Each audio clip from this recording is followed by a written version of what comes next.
Today I'm going to talk about 6 of my most favourite perennials for the summer garden. All have glorious colour, and to kick off with, I'm going to talk about Manard Mela apple blossom.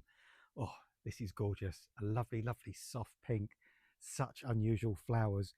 Bee balm or bergamot is its common name, and in some parts of the world the oils extracted from this are used in a tea. This plant actually originates from North America. It does fantastically well in gardens in Britain. It likes full sun, well-drained soil, comes back year after year. It doesn't like to be somewhere too waterlogged in the wintertime, so providing it gets good drainage in the wintertime and you've got it in a nice sunny, open, bright position, it will come back for you year after year after year. This one started flowering in July. It's probably going to go through to the end of August, even September.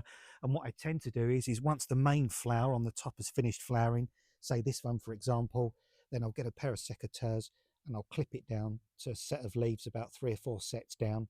And if I'm lucky, it will reshoot from the side and give me another show of flowers. And when you touch the leaves and the flowers and smell your fingers, you can smell that bergamot smell. You can smell those oils that they use to make that special tea in certain parts of the world. So Manard Mela apple blossom really, really is a favourite of mine. Please try it in your garden. You'll love it, and so do the bees. Agave Rugosa. This is grand, isn't it? Look at the colour. What a fabulous purple this is. This originates from North America. It's also known as giant hyssop or hummingbird mint. And I can understand why they call it hummingbird mint, because just like the Manard I showed you before, this also has really fragrant foliage. When you sort of just tear a leaf, oh, you can see the bee, look, little bee on there as well. The bees adore this. They've been on this plant all day. In fact, all day, every day. This has already been flowering for weeks and weeks and weeks. We're at the end of July now. It's going to keep flowering for another 3 or 4 weeks. And probably what I'll do, as I did with the Manard, I will probably just deadhead it once the main flower stalk has finished. And then it will send up some more shoots and give me flowers, who knows, perhaps into September or October. I've got it at the front of a south-facing border. This is a good 3 or 4 foot tall, so it's quite a tall perennial. Might need staking if it's in a more open area, but in between other plants, they tend to sort of hold it up. But if you want something that's just interesting, that's got lovely spikes of purple flowers, got fragrant foliage, that's hardy, that will come back year after year after year, and is so easy to grow, please, please grow Agave Rugosa. It's an absolute stunner. Lobelia syphilitica blue is another one of my favourites. Blue cardinal flower. This originates from eastern central Canada and USA. It's a member of the Campanula family. I've had this particular plant now for a good 4 or 5 years. It comes back year after year. Starts off in the spring with a rosette of ground-hugging leaves, and then it starts to produce these upright flower spikes. And from midsummer right the way into autumn, you get these lovely, lovely purple flowers all the way up the stem. And it flowers for such a long time. In a few days' time, once these flowers mature a little bit more as well, you'll get the bees, you'll get the pollinating insects. It seeds about. I've actually got about 5 or 6 plants now, and that's just from the seed, from the original plant that I had. Lovely, great big clump of this here, flowering away, looking really, really joyful, just mixing in with the other purples I've got as well. Lobelia syphilitica blue. Honestly, try it. It's unusual, it's different, and it's a really, really lovely shade of blue. Put it at the front of the border, give it some sunshine, give it a nice moist soil. Make sure it's not too waterlogged in the wintertime, and you'll enjoy this year after year after year. Montbretia, whoa, get in. Aren't these gorgeous, gorgeous plants? Spectacular flowers. I think this is a variety called Sunglow. It's already about 1 metre tall, if not a little bit taller than that. Just starting to flower. We're at the end of July. Been flowering for about a week or so. Got lots and lots of buds coming all the way down. So this is going to be flowering for a long, long time. And Montbretias were bred in France at the end of the 19th century by crossing some of their South African cousins and coming up with these Montbretia varieties. There's many, many, many of them. And some have actually escaped and grow wild or naturally in the UK now, all over the place, especially down in the West Country. This has got lovely, lovely bright flowers. It grows from a culm or a bulb under the ground, comes back each year. Lovely, great spiky leaves that come up before the flowers explode from the top.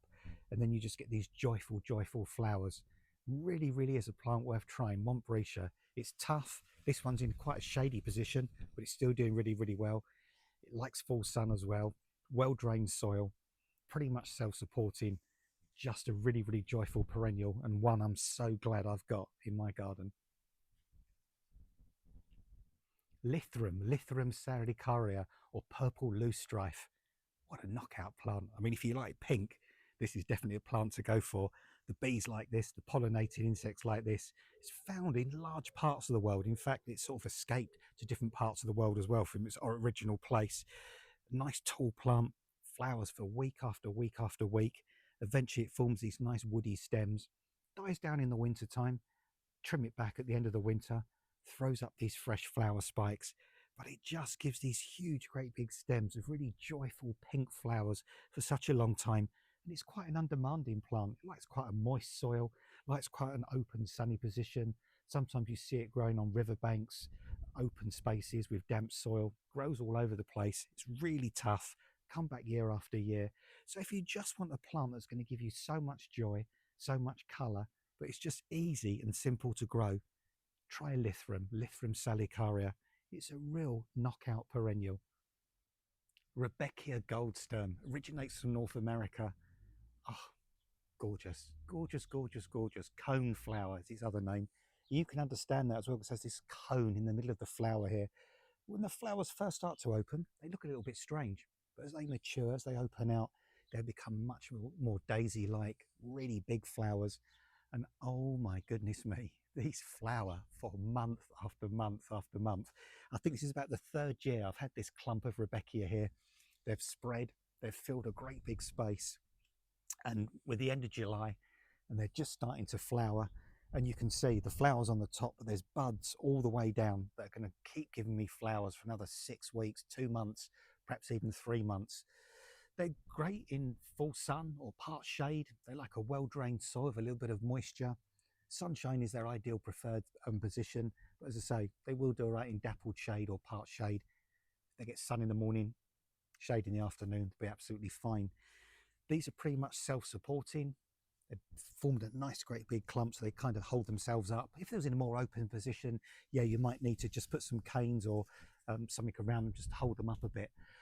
The bees love them, the pollinating insects love them. They're a lovely, lovely, bright, bright yellow, really happy yellow. And Rebecca is one of those plants that I'll never be without. Strangely, I never used to like yellow flowers in the garden until I started growing Rebecca. Now every year I just look forward to this huge clump of joy bursting into flower. So grow this, grow Rebecca, grow it in the position we mentioned, and you'll just have this wonderful bloom and blossom year after year after year. So there you go, 6 amazing perennials, my favourites, 6 of my favourites. Very easy to grow, very easy to get hold of, reliable, will come back year after year after year, fabulous range of colours. Try these, grow these in the positions we suggested, and you'll just have joy, you'll have colour, you'll have fragrance, you'll have interest, you'll be looking after the bees and pollinating insects, and you just make your garden look absolutely beautiful and stunning.